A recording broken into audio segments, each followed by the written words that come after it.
Let's. We also love new releases.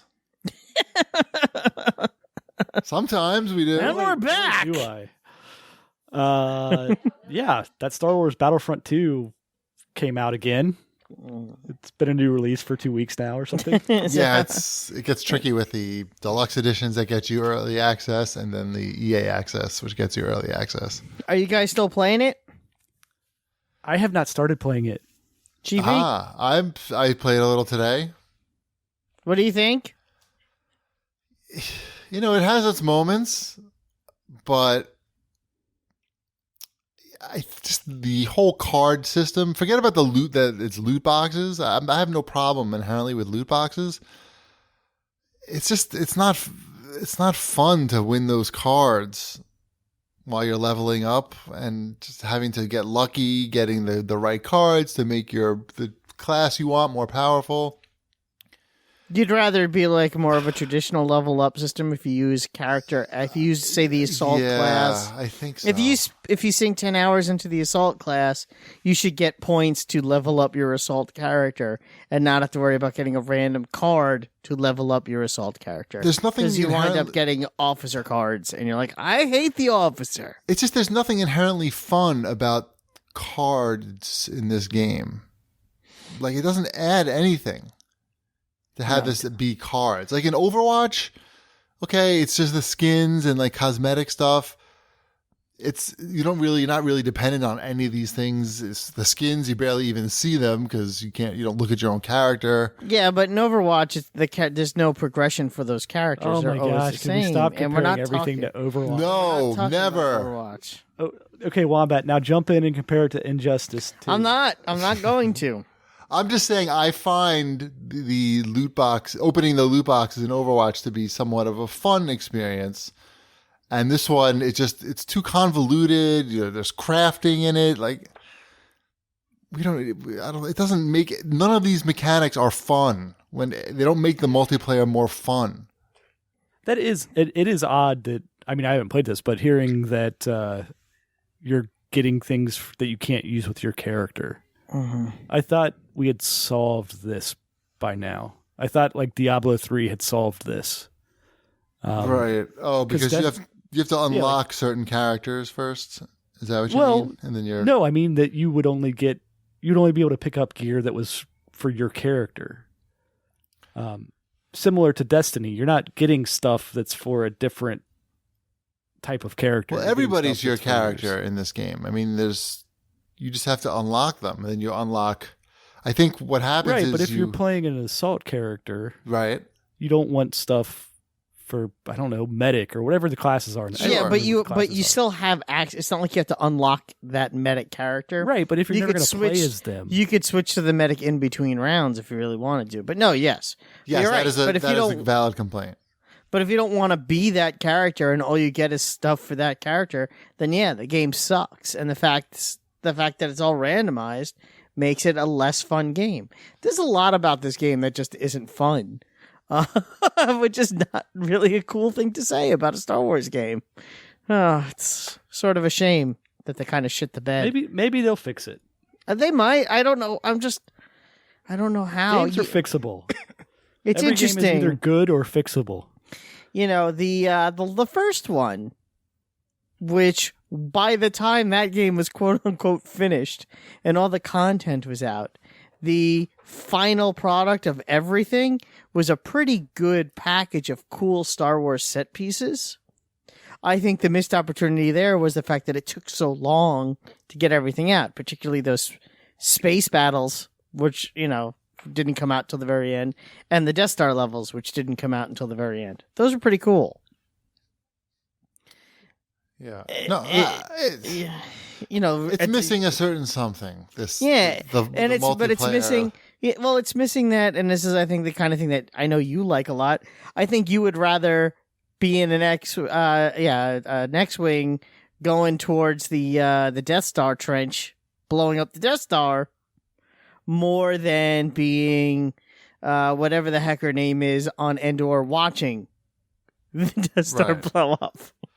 Leia. I just don't feel that involved in the big battles and the 40-person battles. The smaller battles might be more fun, and they have those options. There's like a strike mode. There's an arcade mode that I was playing earlier that is just like can be a single player or co-op, where you're just doing like sort of smaller set piece missions, and you can control the heroes in them, which is, kind of fun and, not too... It's just that you never feel like you're reliving your favorite parts from the movies. Again, in the first game... Yeah, not really. In the first game, that battle on Hoth, even the battle on Hoth, it was... Yeah. You were reliving that scene when the rebels had to escape the planet at the beginning of Empire. Yep. And there was a thrill to that, because it never looked that good before. Yeah.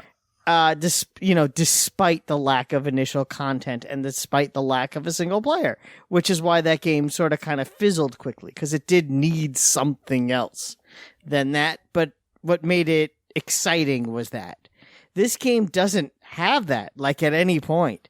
It has Hoth. It has some of the older but it's not levels. The same. Well, yeah, because it's not the first time anymore.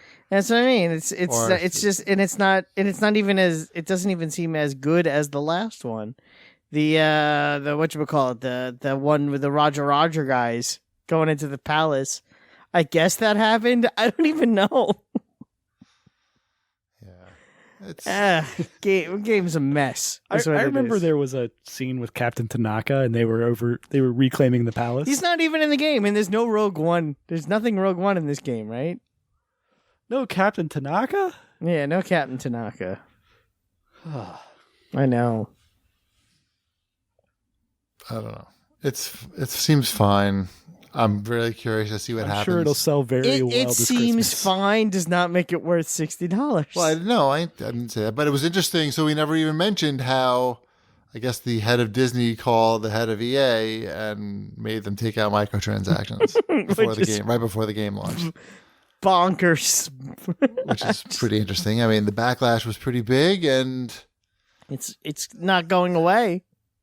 Yeah, I mean, it is clearly shoehorned into the game. Like I said, the card system there's nothing fun about it. At least in the old Call of Duty games, I haven't played the newer ones, but in the multiplayer, you're unlocking new stuff for your different classes, and I don't know, the progression is based on how well you play and not the luck of the draw. I think Shipwreck was, using Destiny as an example is a pretty good one too. There's an excitement to getting an engram that has weapons in it. That's actually more exciting than getting a bright engram, which is the only thing you can pay for, right, which is purely cosmetic, and it's like, eh. Well, some of those are not cosmetic. Well, they're not. Well, you get some mods and occasionally some. I still don't understand what is going on with those messed up weapons that you get out of bright engrams that are like power level 10 or 15. Oh, I think you're supposed to you do the thing where you break it, you combine it with another weapon. Like say it's an auto rifle that's exotic but level 10, but you really want to use it, but you have like a purple one that's the level that you want it to be, so you do that meldy thing, and then you make the level 10 the higher level. I'm talking I've got weapons that are like 290 or something, and they give me this purple that's 15. Yeah, they want you to do that whole thing where you make it a higher level. No, you can't do that with purple. With purple you can. You do that with the yellow stuff. You can do it with the yellows and the purples. Do it with purple too. Why would you do it with the purples? Because you want to. Because you already have a yellow one that you're using, and you can only use one at a time. Right. So you might as well have a new purple that does. Shipwreck! You've been doing it wrong. Why would I upgrade the purples? Gretchen has not been doing her homework. You may want to upgrade your purples. I'm not saying that for all I know, I can't see your stuff. The level 15 you got, even if it was at 290, might not be the weapon you want to be using, but maybe it is. No, you want to upgrade your purples. Well, not if you have an upgraded purple that you're using and is just fine. But you got other things you need. I mean, it can't all be yellows. No, they can't all be yellows. It would be cool if you could use all yellows. It's all around the same level. Like everything I have is like around 290 or so. Then don't worry about but it. you inch up a little bit by little. That's what you did. That's how the game works at this point. You're slowly gaining by mending the stuff together. I haven't played that game in like 2 months, by the way. But I just throw all my purples and all my yellows. My goal is to get all my yellows very high. No, yeah, but not necessarily. I mean, because you're limited. You can only use one at a time, which kind of sucks. That's all right. I'm collecting them there. All right, you collect. Do you think that's a good idea or a bad idea? By the way, that you can only use one yellow at a time. I don't know. The hell do I know? We can barely figure out how to meld these things together. I'm just trying to change, steer the conversation a little bit. I don't know. I'm tired of talking about boxes. Right. What else? Any other new releases? I was gonna say, is there- Yeah, I've been playing some of Battle Chef Brigade. How is that? I played some. I could be playing it, and I haven't played it yet. Is this your type of game, Cheapy? I'm interested. So the gameplay is it's set up like you're on basically one of these cooking shows, like an Iron Chef type of show. I like Iron Chef. Big fan. But instead of just giving you ingredients, you have to go out and slice up the monsters and get the ingredients that way. And then the ingredients are actually match 3 puzzle gems that you come back and put into the pot, and you match by cooking, you match them up, and you have to get like the judge wants things that are green, and he wants this kind of beast in his meal, and you get like different pots where only green things will add together, and so forth. There's all kinds of like power-ups and stuff. And the combat's pretty good. You get magic powers. The writing is pretty well done for this type of game. It's made to look like a Japanese game, but it's very clearly Western made. Mm-hmm. Yeah, it's clever. Yeah, Mm-hmm. and each day you go out and you have like your 3 different missions. There's like a puzzle round, a like diner dash type of round. And then the other one's like a hunting, like a battle type of round. And then you challenge other battle chefs. And it's just like Iron Chef. They pick a themed ingredient, and you want to match it as much as possible, so you get the bonus. And then the chefs or the judges judge your food at the end, and you have like this, just like the TV style presentation, which shows you who wins. This was pretty neat. I have to give it a shot. Maybe tomorrow. Battle Chef Brigade. Mm-hmm. You've been playing that on Switch or on PC? Switch. They send me a code. Yeah, they sent me a code on Switch as well. I think it works well on Switch. Sure. Sure it does. It works. Seems to work. It worked fine. It doesn't not work. Is what you're saying. That's exactly what I'm saying. Also out on the Switch. Yeah. 15 more indie games. Good for those. Right. They're all coming. Just give them That's time. great. And Elder Scrolls Skyrim. I did not believe that this game would ever be released on the Switch, and it made it. It did. And people seem to like it. Sure. Why not? So, It's not to like. It's a great game that I own twice. Could be one more. You know what they say. Third time's a charm. Yep. Anything else in new releases? Nope. Some Pokemons came out. That's and true. River City Rival Showdown came out as well. Cool. I know I ordered that, but I just got an email from Amazon saying my order is delayed. Womp, womp, womp. There's a couple Battlefront questions here. At Darwin Loves Devo says, my friend wants to buy Battlefield 2. He means Battlefront. But they live in a poor place for internet. Is there enough to do in the game with limited internet? Nope. Well, no, you got the single player story. Yeah, but it's only like 5 hours long. You got, and these arcade mode, the arcade Yeah, mode but stuff. those stop giving you credits after like... But who cares about the credits? People who want to unlock the cards. It is so dumb. If you want to play as other characters, I don't know. It's dumb. The problem is I feel like they came up with these systems and then tried to build a game around it. Yeah, it's just there's nothing fun about these systems.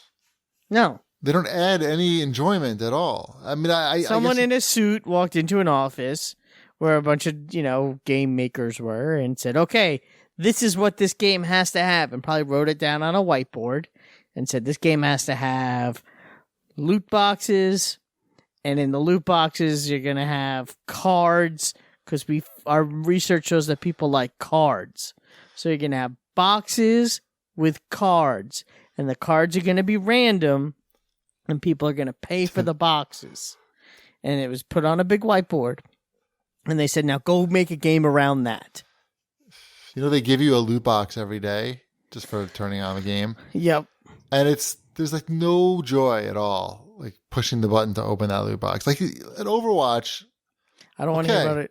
I'm never like unhappy to open the loot box. I'm like, I'm all right, talking about it. Keep it up. I'm going to start talking about unlocking the Batman stuff that I got this weekend. I don't want any of this. Yes, exactly. You have to have it. I don't know. Trying to think of other games that do it well. That's the other thing. NBA Playgrounds. Yeah, when right. you unlock a pack of cards, you like that feeling because it you gives get you new players. Exactly. Upgrades your existing players. Yeah. It's not that hard to get and you can't right. buy the cards. Yeah, it's not that hard to get right. Right. Yeah. You can really compare to any game because all of these games have this. Have it. I know. So Thomas Davis from the Overwatch. Skyrim doesn't have it. Skyrim, you just jump right in and you play that game. Maybe in the new version they have it. Oh, that would be the worst, wouldn't it? No. Oh. All of our old games remastered with loot boxes. Right. Oh, At man. full price. Skyrim loot box. Like the loot box add-on for Skyrim. You walk into the Mages Guild. Would you like a loot box? Oh, man. Thomas Davis Jr. writes in and asks, how does the recent chain of EA Battlefront events affect Anthem? It's a good question. I bet they're having lots of meetings about that now. And I bet BioWare is very nervous about Anthem because if that game is not a success, they're going to go the way of Visceral Games. So it'll be interesting. Yeah, hopefully they're paying attention. But these I bet you they feel like this is like a player versus everyone type game. Like, maybe we can get away with pay to win since, it's not really head to head. You're only cheating against the computer. You're only cheating yourself. Right. I don't know. We'll have to wait and see. I'm worried the next Borderlands is going to have all this in it. I feel like that Randy Pitchford has been pretty vocal about not having it. Good. I mean, doesn't mean that I trust him. I'm just saying. I could just see how that could get really bad in that game. But that's a good version of another game where, it's all about the loot box, but the loot box again. I think it's that term has sort of been bastardized. That game is full of loot boxes, but it doesn't mean that it's a bad thing. That's the fun of the game is finding these treasure chests and opening them. It's the only getting them by paying, or if it's a slog to get them. Whatever. We've talked about it enough. Slog. It's a word.